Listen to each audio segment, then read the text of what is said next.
Robert Oppenheimer. Tokoh satu ini dikenal penemu bom atom atau lebih dikenal sebagai Bapak Bom Atom. Bom tersebut merupakan bom dengan daya ledak terkuat hasil dari proses fisi nuklir. Akibat bom ini, ratusan ribu nyawa di Jepang meregang nyawa. Bom ini juga yang menyebabkan Jepang menyerah tanpa syarat pada Perang Dunia II. Penemuan bom atom ini merupakan langkah awal dari dikembangkannya bom hidrogen atau yang kemudian dikenal dengan nama bom nuklir. Bom ini merupakan bom terkuat dalam sejarah yang pernah dibuat oleh manusia. Namun pengembangan bom ini ditentang oleh Oppenheimer sendiri dan sebuah penyesalan akan temuan dari bom atom. Oppenheimer lahir dengan nama lengkap Julius Robert Oppenheimer, lahir tanggal 22 April tahun 1904 di New York City, Amerika Serikat. Ketika menimba ilmu, dia sangat menyukai pelajaran bahasa, matematika, dan ilmu pengetahuan. Di antara teman-teman sekolahnya, penemu bom atom ini yang paling tekun belajar, terutama di bidang bahasa. Dia tak sekedar mempelajarinya saja, tapi juga berusaha keras untuk fasih mengucapkan serta membaca tulisannya. Kebiasaan ini membuahkan hasil cemerlang.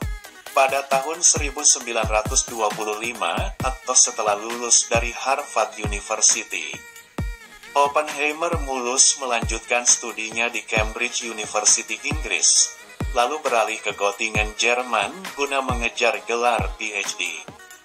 Selama di Göttingen yang saat itu merupakan pusat pengembangan mekanika kuantum, ia mendapat bimbingan dari Max Born sampai mendapat gelar PhD tahun 1927.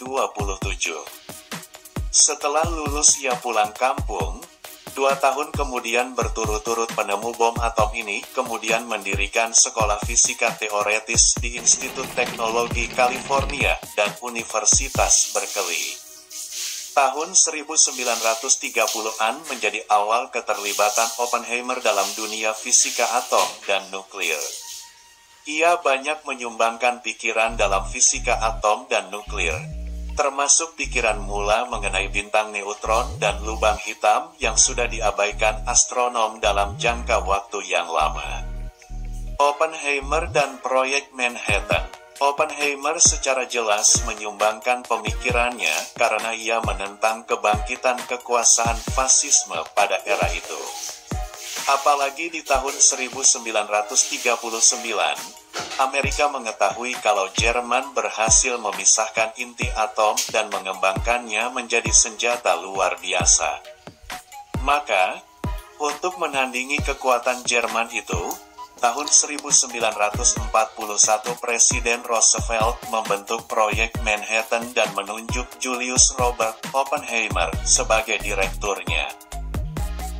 Hal ini juga atas dasar surat dari Eisenstein kepada Presiden Roosevelt bahwa reaksi fisi dari nuklir dapat membuat sebuah bom dengan daya ledak hebat. Kemudian dalam melaksanakan tugasnya, Oppenheimer mengembangkan bom atom berikut senjata lain di markas penelitian Los Alamos, New Mexico. Penelitian lain juga berlangsung di Columbia University, University of Chicago, dan Oak Ridge, Tennessee. Saat penelitian, ia mengundang para ahli fisika papan atas. Mereka diajak bekerja sama membuat bom atom. Dari sekian banyak ahli fisika yang hadir, akhirnya terpilih 3.000 orang untuk dijadikan satu tim yang diketuai Oppenheimer. Bom yang mengakhiri Perang Dunia II. Tanggal 16 Juli tahun 1945, atau setelah 3 tahun bekerja keras melakukan penelitian, ia menyaksikan uji coba ledakan bom atom pertama di gurun New Mexico.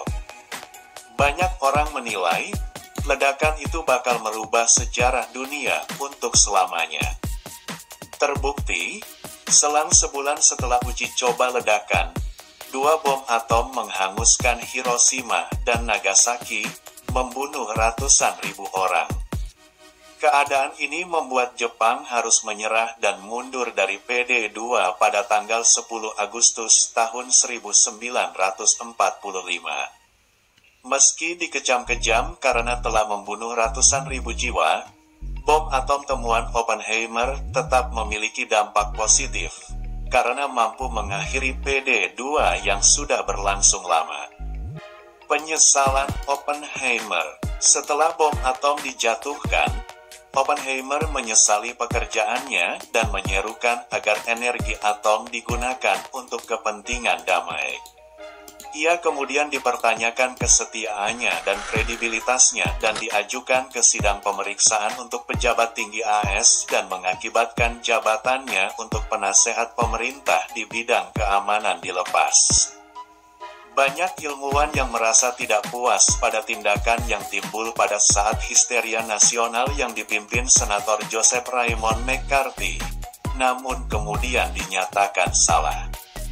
Ketika perang usai, ia tetap aktif dalam bidang ini. Ia pun terpilih sebagai Ketua Komisi Energi Atom Amerika Serikat, menentang pengembangan bom hidrogen. Sayang karir dari penemu bom atom ini tak mulus. Ini berkaitan dengan sikapnya yang menentang pengembangan bom hidrogen yang kemudian ditemukan oleh Edward Teller. Bom hidrogen yang kemudian dikenal dengan nama bom nuklir ini kekuatannya jauh lebih dahsyat dari bom atom. Hal ini disebabkan karena proses dari fusi nuklir yang jauh lebih kuat dibanding proses fisi pada bom atom. Akibat penentangan ini membuat Oppenheimer dianggap berkhianat.